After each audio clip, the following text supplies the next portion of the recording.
आखिरकार नागिन ने श्रीलंका को डस ही लिया। श्रीलंका और बांग्लादेश के बीच में ये राइवलरी बहुत दिनों से चल रही है और ये बहुत जबरदस्त राइवलरी है। ये अभी ये सब कॉन्टिनेंट में अब खैर इंडिया पाकिस्तान की तो खैर कोई राइवलरी रही नहीं है। पाकिस्तान इस लायक ही नहीं है कि उसके साथ राइवलरी हो इंडिया की, वो भी अब ये नई लेकिन राइवलरी पनप रही है और ये पिछले कुछ 2-4 सालों से काफी चल रही है और ये दोनों आपस में लगे रहते हैं और ये दोनों की टीमें भी अभी थोड़ी नई नई हैं। अब पुराने जो प्लेयर्स हैं इनके वापस जा रहे हैं। तो आज के मैच में दो स्टोरीज हैं एक्चुअली। एक तो मैच है और दूसरी वो अलग जो दूसरी वाली कंट्रोवर्सी हुई है। अब कंट्रोवर्सी उसको कहें तो एक्चुअली कंट्रोवर्सी तो वो नहीं है, लेकिन फिर भी एक मजेदार इंसिडेंट हुआ और उसको भी हम एनालाइज करेंगे। जबकि एंजेलो मैथ्यूज को टाइम आउट के लिए अपील करके शाकिब अल हसन ने आउट करवा दिया। तो ये दो स्टोरीज हैं आज के मैच में। मैच एक्चुअली वर्ल्ड कप के लिहाज से तो इनकॉन्सिक्वेंशियल था क्योंकि ये दोनों टीमों की कोई मतलब परफॉर्मेंस तो ऐसी कुछ है नहीं। अब इसमें अगर मैच की शुरुआत के पहले का हम देखें तो जो मैच के पहले जो शुरुआत में जो टेबल के हिसाब से जो हालत थी तो उसमें श्रीलंका 7वें नंबर पे थी और बांग्लादेश 9वें नंबर पे। लेकिन अभी क्या हो रहा है इसमें कि वर्ल्ड कप के लिहाज से तो ये भले ये कॉन्सिक्वेंस इसका कोई ज्यादा अफेक्ट नहीं कर रहा हो रिजल्ट को वर्ल्ड कप के हिसाब से, लेकिन अभी चैंपियंस ट्रॉफी का जो क्वालिफिकेशन का जो क्राइटेरिया है वो ये है कि जो इस वर्ल्ड कप में टॉप की 8 टीमें होंगी इंक्लूडिंग भिखारिस्तान। अब वो भिखारिस्तान अगर वो 9वें नंबर पे आ जाता तो मुझे लगता है कि फिर तो शायद 9 टीमों को खिलाना पड़ जाता, लेकिन वो किस्मत से एक मैच जीत गए तो वो ऊपर आ गए। लेकिन अदरवाइज ये बड़ा इंटरेस्टिंग हो जाता। और इस मैच के शुरू होने के पहले श्रीलंका और बांग्लादेश दोनों ने 7-7 मैचेस खेले थे अपने। अब 7-7 मैचेस खेलने के बाद इन लोगों का ये जो 8वां मैच आपस में हुआ है, इस टाइम पे श्रीलंका की पोजीशन थी 7वीं और बांग्लादेश की 9वीं। अब बांग्लादेश को किसी भी हालत में 8वें नंबर पे कम से कम आना है और उसके बाद भले श्रीलंका उनसे ऊपर रहे या नीचे रहे उससे उन्हें कोई फर्क नहीं पड़ता है क्योंकि वर्ल्ड कप तो उनका चौपट हो चुका है, क्योंकि उनके तो 2 ही पॉइंट है 7 मैचों में। लेकिन आज का मैच जीत जाते तो वो 8वें नंबर पे आ सकते थे क्योंकि देखिए दोनों को मालूम है कि नीदरलैंड जो है लैंड का तो एक मैच तो है। नीदरलैंड के जो दोनों मैचेस हैं वो एक इंग्लैंड से है और एक इंडिया से। तो नीदरलैंड तो इन्हें पता है कि वो हार ही जाएगी, तो नीदरलैंड तो 8वें नंबर पे रहने वाली नहीं है, वो नीचे आ जाएगी। तो अब बाकी एक इंग्लैंड जो सबसे नीचे है उसके भले 7 मैचों में 2 पॉइंट्स हैं, लेकिन उसके आगे के 2 मैचेस वो जीत सकती है क्योंकि इंग्लैंड तो आखिर इंग्लैंड है। कहने को कुछ भी जैसी भी परफॉर्मेंस हो, लेकिन वो अल्टीमेटली अभी भी करंट डिफेंडिंग चैंपियंस हैं वर्ल्ड कप के। तो उनका एक मैच तो है पाकिस्तान से और दूसरा मैच इंग्लैंड का जो है वो है नीदरलैंड से। तो नीदरलैंड से तो वो जीत ही जाएंगे और पाकिस्तान को भी हरा सकते हैं वो। तो वो अगर ये दोनों मैचेस जीत गए तो क्या होगा कि बांग्लादेश और श्रीलंका दोनों से इनके पॉइंट्स ज्यादा हो जाएंगे, क्योंकि बांग्लादेश का जो लास्ट मैच है वो है अब ऑस्ट्रेलिया के साथ और श्रीलंका का जो लास्ट मैच है वो है न्यूजीलैंड के साथ। तो श्रीलंका और बांग्लादेश इन दोनों ही टीमों को बिल्कुल भी ये उम्मीद नहीं है कि ये अपने लास्ट मैचेस जीत पाएंगे, क्योंकि बांग्लादेश का ऑस्ट्रेलिया से जीतना मुश्किल है और श्रीलंका का न्यूजीलैंड से जीतना मुश्किल है। तो वो बात अलग है कि श्रीलंका जैसे ही न्यूजीलैंड से हारी तो भिखारी अपने आप वर्ल्ड कप से बाहर हो जाएंगे सेमीफाइनल की रेस से। तो वो तो खैर एक अलग किस्सा चल रहा है। लेकिन अभी ये सिनारियो को देखते हुए श्रीलंका और बांग्लादेश ये दोनों के लिए आज का मैच जीतना बहुत ज्यादा जरूरी था, क्योंकि ये अपने लास्ट मैचेस दोनों ही को मालूम है कि ये अपने नहीं जीत पाएंगे और इस वजह से आज के मैच में बहुत मारकाट मचने वाली थी। अब टॉस जीतने के बाद क्या हुआ, शाकिब अल हसन ने आज पहले बैटिंग श्रीलंका को दे दी, क्योंकि ये लोग वहां बांग्लादेशी काफी दिनों से अभी दिल्ली में है। अपने लास्ट मैच के बाद ये लोग दिल्ली में है, तो दिल्ली में अभी टेम्परेचर कम हो रहा है और इन्होंने देख लिया कि शाम को ड्यू पड़ रही है बहुत। तो शाकिब अल हसन ने टॉस जीता और टॉस जीत के कह दिया कि मैं तो फील्डिंग करूंगा और बोला भी कि शाम को ड्यू आ सकती है और ड्यू आ रही है तो हमारे लिए आसान रहेगा। अब जब श्रीलंका ने पहले बैटिंग शुरू की तो पागलों को ये मालूम था कि भैया शाम को अगर ड्यू आ रही है, क्योंकि 2-1 दिन से तो ये भी वहां होंगे ना, तो इनको भी पता होगा कि ड्यू आ रही है शाम को, उसके हिसाब से इनको बैटिंग करनी चाहिए थी। लेकिन इन लोगों ने इतनी गंदी बैटिंग की है। कुशल परेरा तो खैर चलिए, वो जैसा खेलता है वैसा खेला और वो 4-6 रन बना के आउट हो गया। लेकिन उसके बाद सदीरा समरविक्रा और पथुम निशंका, जब ये दोनों अच्छा खेल रहे थे, दोनों ही बहुत गलत शॉट मार के आउट हो गए। और देखिए दोनों कब आउट हुए, दोनों 40-40 रन बना के आउट हुए, जबकि ये दोनों इस पूरे टूर्नामेंट में इतना बढ़िया खेल रहे थे। ये दोनों को ही बैटिंग अपनी आगे तक ले जानी चाहिए थी, कम से कम इनको 150 रन तक स्कोर ले जाना चाहिए था। लेकिन दोनों 40-40 रन बना के गलत शॉट मार के आउट हो गए। उसके बाद चरित असलंका आया, जो कि इस पूरे वर्ल्ड कप में चला ही नहीं, बल्कि इस वर्ल्ड कप में क्या, वो तो एशिया कप में भी नहीं चला था अपने घर पे भी, लेकिन वो टिका रहा। उसके बाद जब ये सदीरा समरविक्रा आउट हुआ, तब एक बड़ी मजेदार कहानी हुई कि एंजेलो मैथ्यूज बैटिंग करने आया। अब आप लोगों ने अगर मैच नहीं देखा हो तो मैं बताऊं आपको कि वो आया, और आने के बाद वो उसने अच्छा खासा अपना टाइम लिया, अपने एक दूसरा चरित असलंका जो वहां पे बैटिंग कर रहा था उसके साथ बातें भी की और ये सब किया जैसा कि नॉर्मली बैट्समैन करते हैं। और उसके बाद वो गार्ड लेने आया। अब गार्ड लेने जैसे ही आया तो उसने देखा कि उसका हेलमेट का स्ट्रैप टूटा हुआ है। तो उसने स्ट्रैप जैसे ही देखा टूटा हुआ है, वो निकाला उसने और हेलमेट का इशारा करके पवेलियन की तरफ बोला कि मेरा दूसरा हेलमेट लाओ। अब इस सब में क्या हुआ, 3-4-5 मिनट निकल गए। अब जब 3-4-5 मिनट निकल गए, इधर शकीब अल हसन ने क्या किया, अंपायर को जाके बोल दिया हाउ वाज दैट, जो कि बाद में इन्होंने ब्रॉडकास्टर ने दिखाया भी कि वो एग्जैक्टली पूछ रहा है हाउ वाज दैट, मतलब उसने अपील कर दी। क्योंकि देखिए रूल ये कहता है कि कोई भी बैट्समैन जब आउट होता है तो उसके बाद नया बैट्समैन जो आता है उसको विद इन 3 मिनट्स क्रीज पर आके मतलब क्रीज पे आके और खेलने के लिए तैयार होना चाहिए। अब ये जो इसका हेलमेट का जो चक्कर हुआ, इसके चक्कर में इसका 3 मिनट से ऊपर निकल गया। और शाकिब अल हसन ने बाद में इंटरव्यू में ये कहा कि मुझे तो ध्यान नहीं था, लेकिन मेरे एक फील्डर ने आके कहा कि इसके 3 मिनट से ज्यादा हो गए तो तुम अपील कर दोगे तो ये आउट हो जाएगा। अब शाकिब अल हसन ने अपील कर दी और एंजेलो मैथ्यूज को तो काटो तो खून नहीं, मतलब उसने तो जिंदगी में कभी नहीं सोचा होगा कि ऐसा कभी हो सकता है।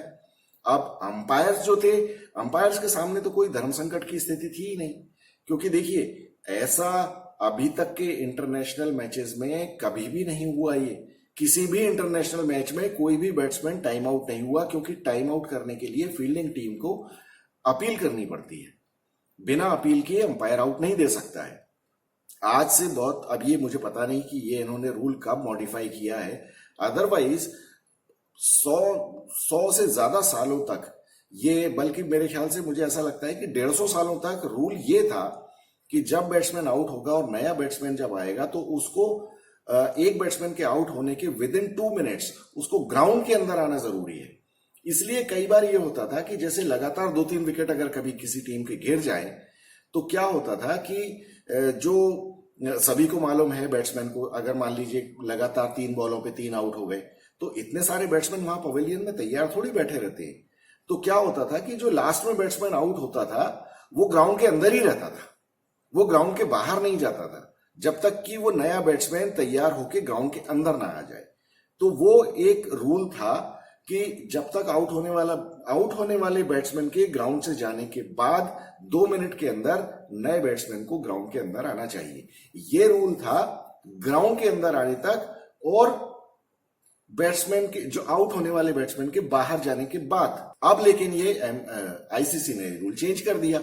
अब उन्होंने कहा कि नहीं, बैट्समैन आए या जाए या कोई इससे लेना देना नहीं है, नया बैट्समैन जो है उसको विद इन 3 मिनट्स आके क्रीज पे गार्ड लेना चाहिए। अब ये मुझे नहीं लगता कि एंजेलो मैथ्यूज को मालूम था या नहीं था, लेकिन अगर मालूम भी हो तो उसने कभी सपने में भी ये सोचा नहीं होगा कि शाकिब अल हसन अपील कर देगा आउट होने। उसके बाद अंपायर्स का ये कहना है कि अंपायर्स ने उससे पूछा, बल्कि शायद शाकिब अल हसन ने भी ये एक्सेप्ट किया कि अंपायर्स ने पूछा कि would you like to reconsider your appeal, तो उसने कहा नहीं, ये तो विद इन द रूल्स है।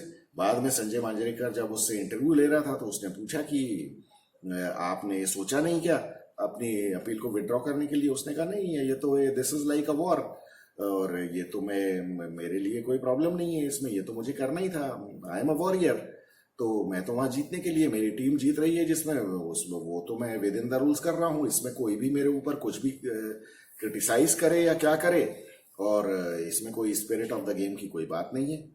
अब हालांकि शाकिब अल हसन कुछ भी कहे, ये देखिए स्पिरिट ऑफ द गेम, जो नॉन स्ट्राइकर को बॉलर्स रन आउट करते थे उसको पहले बड़ी नीची निगाहों से देखा जाता था, लेकिन अब आईसीसी ने उसको तो लेजिटिमेट कर दिया है कि नहीं वो तो रूल है।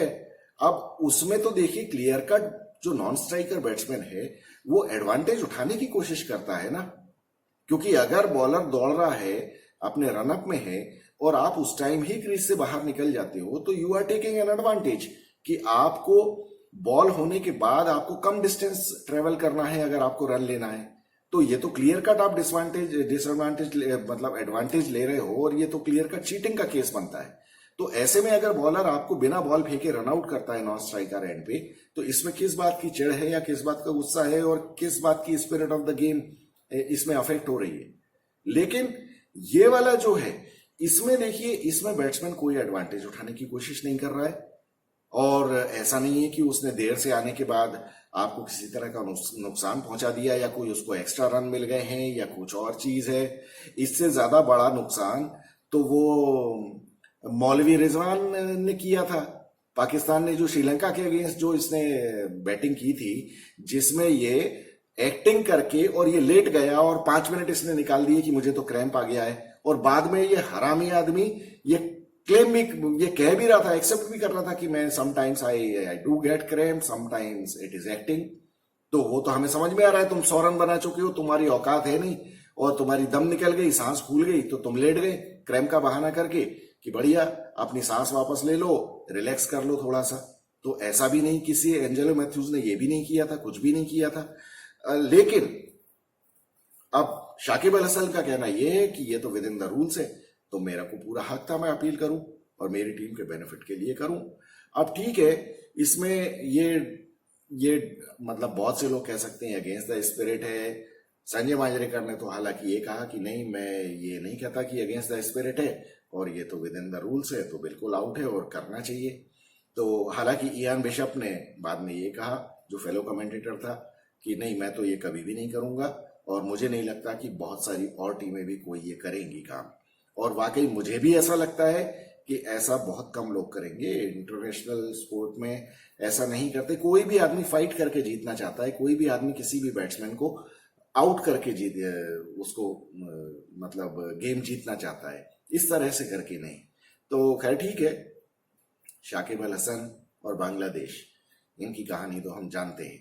तो हालांकि ये डेस्परेशन ये भी हो सकता है कि अब ये चैंपियंस ट्रॉफी में, अगर ये आज का मैच मान लीजिए हार जाते, तो चैंपियंस ट्रॉफी में ये पार्टिसिपेट नहीं कर सकते थे फिर।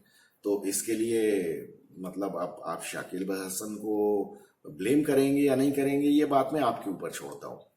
दूसरी बात ये है कि स्पिरिट ऑफ गेम तो और भी बहुत सारी तरीकों से अफेक्ट होती है, लेकिन अब ये बातें डिबेट के लिए हैं, क्योंकि कभी रूल का फायदा उठाया जाता है, रूल का बहाना लिया जाता है, या कुछ और किया जाता है। तो अब उसके बारे में तो अब ये इंडिविजुअल के ऊपर है और इंडिविजुअल के परसेप्शन से। आप और मैं इस बारे में कुछ नहीं कह सकते, हमारा सिर्फ एक ओपिनियन हो सकता है। तो और मैं इसके बारे में कुछ नहीं कह सकता। बाकी तो फिर उसके बाद, लेकिन जब ये, हालांकि श्रीलंका की बहुत हालत खराब हो गई थी, लेकिन असलंका ने बहुत अच्छी बैटिंग की और इतनी बढ़िया बैटिंग की, सेंचुरी भी बनाई, सब कुछ किया, but he was running out of partners, क्योंकि एक एंजेलो मैथ्यूज का तो नुकसान हो ही गया था। धनंजय डिसल्वा कुछ अच्छा खेल रहा था, लेकिन कोई बहुत ज्यादा देर तक टिक नहीं पाया वो, और वो भी आउट हो गया। उसने हालांकि थोड़ी जल्दी कर दी, उसको थोड़ा रुकना चाहिए था, और अगर ये थोड़ा सा लंबा और खेलते तो शायद 300 के ऊपर चले जाते, क्योंकि हालांकि ड्यू वगैरह आई, सब कुछ हुआ। बांग्लादेश ने शुरुआत तो खैर विस्फोटक करने की कोशिश की थी, लेकिन इनके ओपनर्स दोनों ही जल्दी आउट हो गए, लिटन दास और तंजीद हसन दोनों आउट हो गए। लेकिन फिर शाकिब अल हसन और ये अपना नजमुल हसन संटो, ये शंटो भी बहुत दिनों बाद चला, शंटो भी बिल्कुल आउट ऑफ फॉर्म चल रहा था, शाकिब अल हसन भी आउट ऑफ फॉर्म चल रहा था, लेकिन शाकिब अल हसन जब 7 रन पे आया, 7 रन पे बैटिंग कर रहा था, उस टाइम एंजेलो मैथ्यूज की बॉल पे असलंका ने उसका कैच टपका दिया। और मुझे लगता है कि वो मतलब ये तो आज बहुत किस्मत साथ दी गई शाकिब अल हसन का, अदरवाइज वहां पे फुल बेइज्जती का बिल्कुल माहौल बन गया था।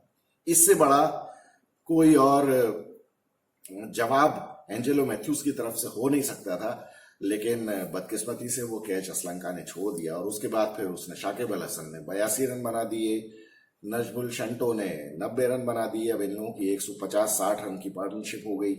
फिर उसके बाद जरूर थोड़े से हिकअप्स आए, हालांकि फिर अल्टीमेटली एंजेलो मैथ्यूज ने ही शाकिब अल हसन का विकेट लिया, शंतो को भी उसी ने बोल्ड किया, और शाकिब अल हसन को आउट करने के बाद उसका जेस्चर बहुत कमाल का था, देखने लायक था, जब उसने कहा कि तुम्हारा टाइम हो गया है। तो हालांकि फिर भी मैं ये कहूंगा कि एंजेलो मैथ्यूज ने काफी डिग्निफाइड तरीके से उसको सेंड ऑफ दिया, और कोई होता शायद इमेच्योर या कोई यंग लड़का होता तो शायद गाली गलौज पे ही उतारा था।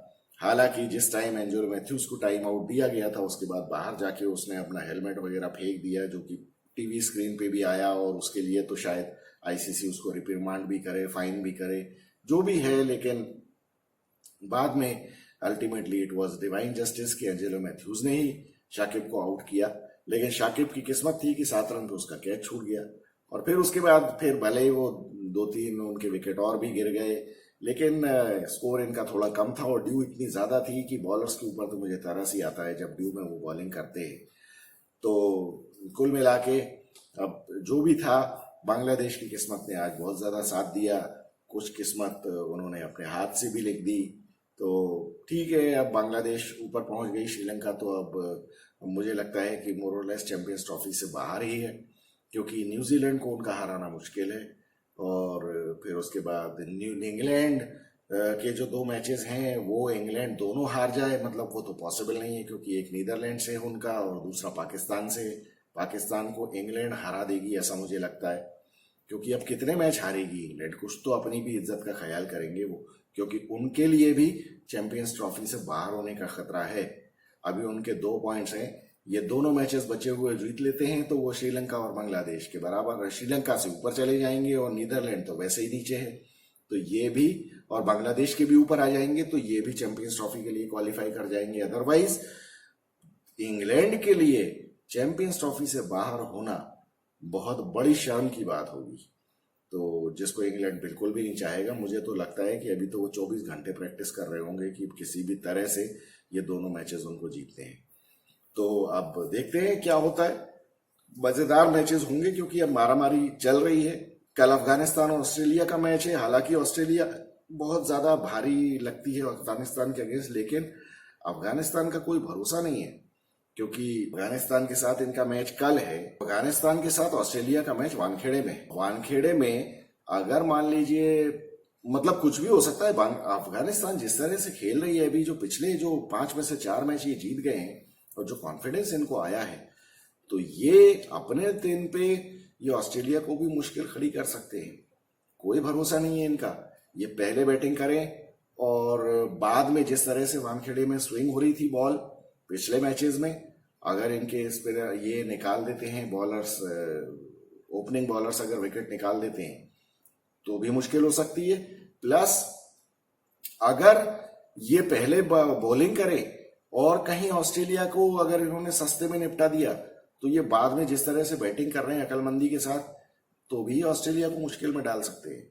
हालांकि फिर भी मैं ये कहूंगा कि 70-30 ऑस्ट्रेलिया के फेवर में है ये मैच, लेकिन मैच होगा मजेदार, क्योंकि अफगानिस्तान इस तरह से हथियार डालने वाली नहीं है, खासतौर पे आज की कंडीशन में।